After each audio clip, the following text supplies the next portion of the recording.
On the Spot, National Film Board's up-to-the-minute report on what's going on somewhere in Canada. This week and every week, NFB camera crews are on the spot where things are happening, recording the varied and colorful life of Canadians.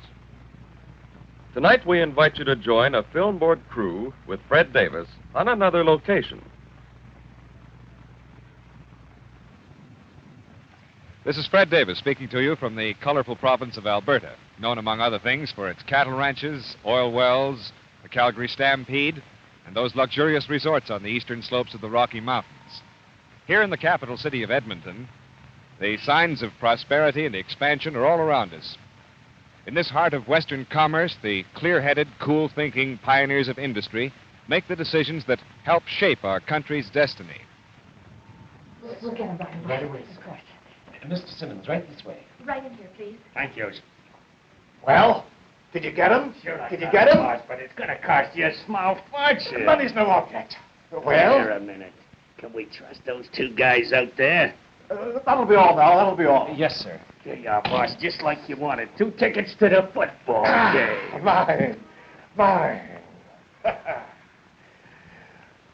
As you can see, Westerners take their football pretty seriously, and that's why football is our assignment for today. Right now, we're going to visit the Edmonton Eskimos.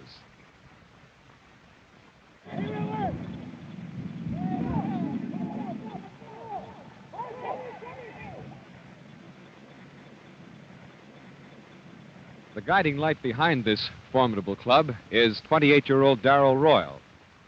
Darrell hails from Oklahoma, and he's the youngest coach in the West. Hey, let's go here. Bill. Behind, what's behind? Hey, Billy, behind you, kid. Hey, Max. Hey, Manny.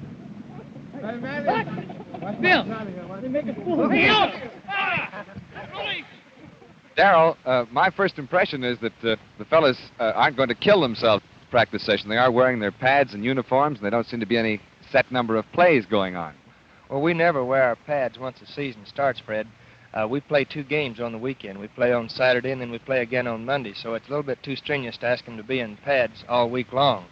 As far as not being organized out on the field now, actually our practice hasn't started.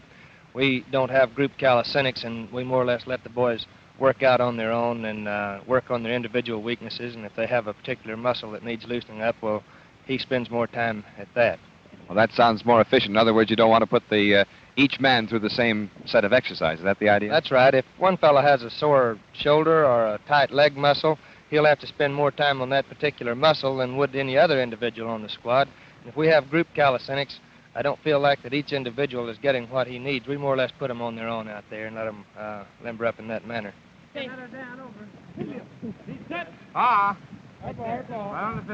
Well, isn't that a bit risky? Don't you find that some of the fellas might be inclined to taper off a bit, leaving them on their own like that?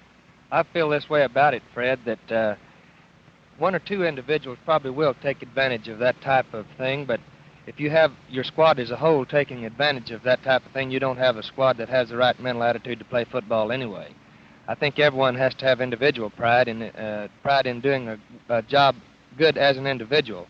And most of the guys, if you put them on that basis and tell them they're on their own, they will fall in line. Of course, you have 1 or 2 that will goof off on you, but I feel like what we gain otherwise will compensate for what we lose in the 1 or 2 individuals.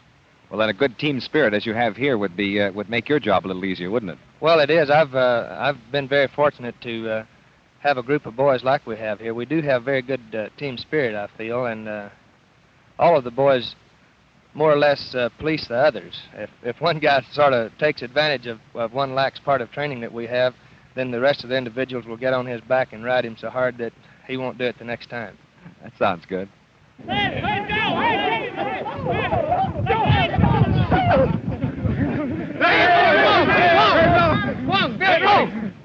Rolling, guys! Hey!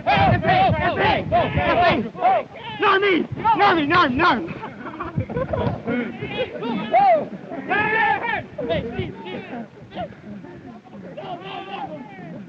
Darrell, ever since we came west, we've been hearing a lot about this split T formation that you've been using. I guess you're sold on that idea, are you? Well, I am. That's the formation that we use, Fred, but far too much has been said about the formation. Actually, The split tee doesn't possess any mysteries that haven't been solved. You still win your ball games by blocking and tackling and the basic fundamentals. It just happens to be the particular type of formation that we're using. Do you think a non-football expert like myself could have it explained? Well, I've been asked that question on several different occasions, mostly at luncheons, service club luncheons and things, but I usually use a blackboard to explain it. This is what it amounts to.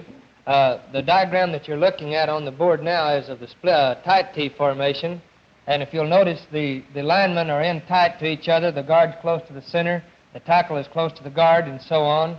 And just above that, I'll try to draw up the split T formation and try to show you how it contrasts with the standard or conventional tight T formation. Now, if you'll visualize, the tight T at the bottom is coming up the board with their offense, and the split T that's above will be coming down the board. Now, in the split T, you'll notice that the guards are split out from the center, the tackles are split out from the guards, and the ends are split from the tackles. In other words, there's splits all along the line, and that's how the name split T was first given to this particular formation. Now that you've seen the split T on the blackboard, let's see how it works on the field in slow motion. And notice particularly how the line is spread out and the fact that the quarterback has the option of either running with the ball or passing it off.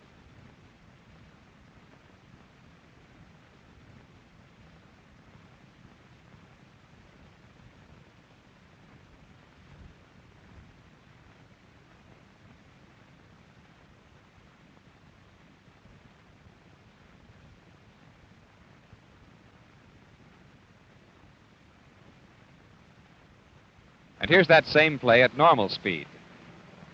Oh, listen to him, listen to him.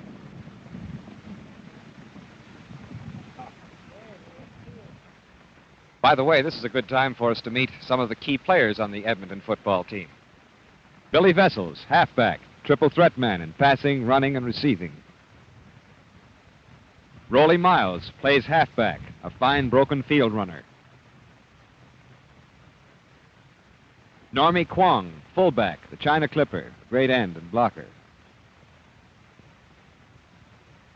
On the line, Jim Quandamateo, guard. Jim is an exceptional blocker.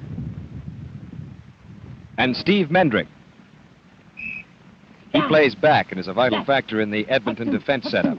Here we see him in his non-playing capacity as coach for a local high school, West Glen. Incidentally, several members of the Eskimo team give their time to training young football players, thus providing a potential source of good material for future teams. Getting back to a professional team, there's more to the science of football than workouts on a practice field. Charlie, Regina's been using this 6-3 just about all the way. What do you think their middle linebackers going through? The use of moving pictures has become a very important part of coaching a modern football team, and Darrell Royal is a firm believer of this.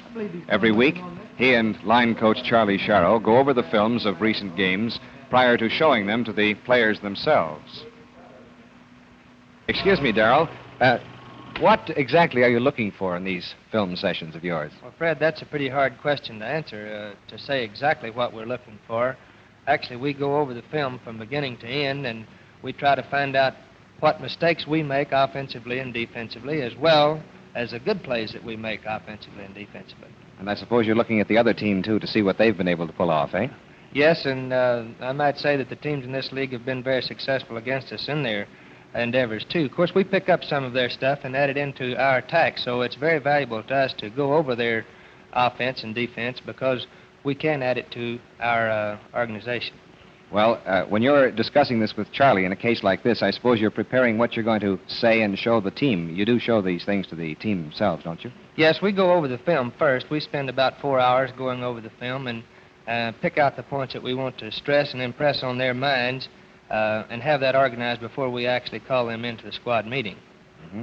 And I suppose, do you use it as a sort of a disciplinary measure? Could you bawl a man out if he did something wrong as well as pat him on the back if he did a good job? Well, we try to keep from bawling anyone out. We like to more or less find the find a good example to point out to them and say, this is what we want, and point out the mistakes.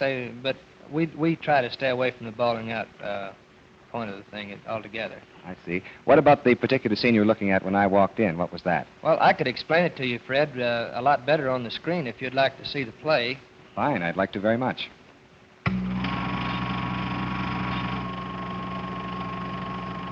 This particular play is a quick handoff from Claude Arnold, our quarterback, to Billy Vessels, the left halfback. Billy goes 85 yards on the play to score. Man, that's a terrific run.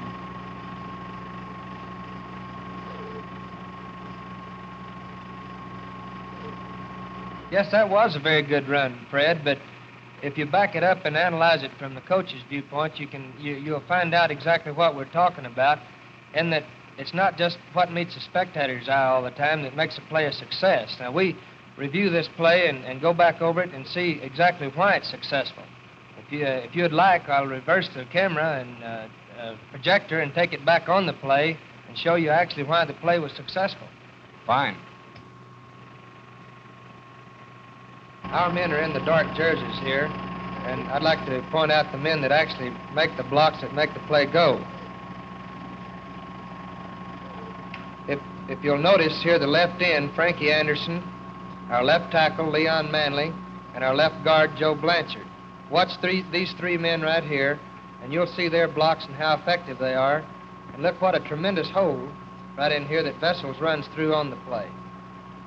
Take it on back a step further and wonder why some of these men on the back side over here do not get in on the play.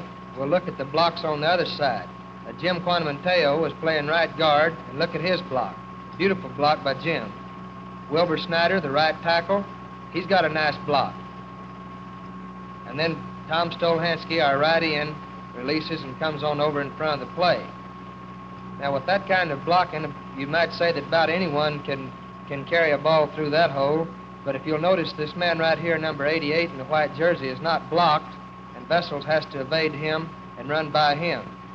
So actually, every man on the team carried out his assignment to perfection, which results in a long run for a touchdown. Vessels evades number 88 and then goes on 85 yards to score.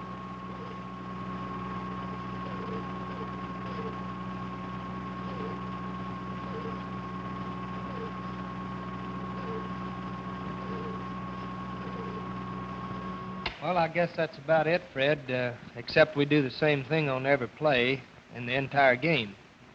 Now that when you finish looking at the picture, you're ready for that session with the team. What do you call that? Well, we call it a squad meeting, and they have a little steak dinner out there at one of the local hotels for the boys, and we have a private room there, and we have our portable screen. We set it up and show them the picture and go over their mistakes as well as their good plays. Well, that sounds a nice way to learn something over a steak dinner. You're combining business and pleasure, eh? That's the only way we can get the boys to show up. I see. Well, thanks very much for your time, Darrell.